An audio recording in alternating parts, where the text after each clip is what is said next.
At the barbershop today, me and my barber are having this conversation about combs, right? And talking about how, again, for when you're styling, how different combs make your hair have different textures, all those different things, right? Of how you want to stylize. And he actually starts getting into this conversation about how, like, the science behind cutting hair. He's talking about how when he was growing up, again, like they were just trying things and like certain things would work. And then he's talking about, he owns the barbershop. So we're talking about how certain barbers are actually better with certain types of hair.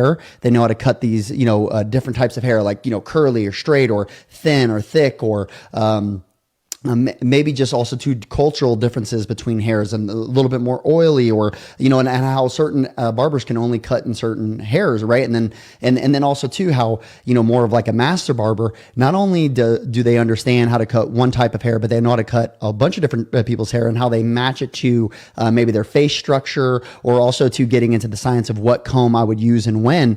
And then also getting into when they go to school, they're actually learning, all these different hair types, but also too, along with that, is he was talking about like the education behind when he's mentoring a lot of these different barbers, of understanding he knows what to use when and where, rather than just guessing with like, man, sometimes the haircut turns out good, or sometimes I do this and it works with, 4 out of, 10 clients, but it doesn't work with my other 6 clients.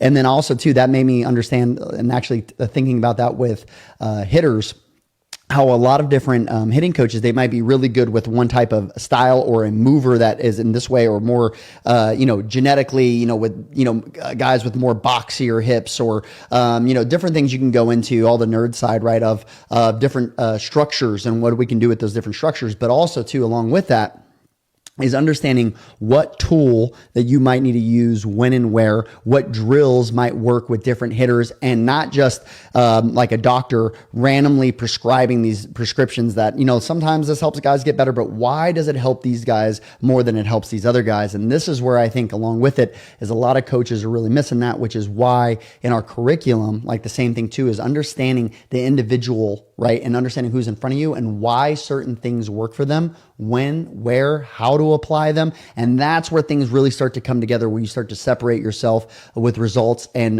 what you can do for your athletes. And also this turns into wins. This turns into higher batting averages. This turns into, more power, all these other things, right? And again, I would agree with him on the other side of that, right? Is like, that's when I really started to change and elevate as a coach, of knowing when to roll out these things and who to roll them out with. Again, coaching the individual.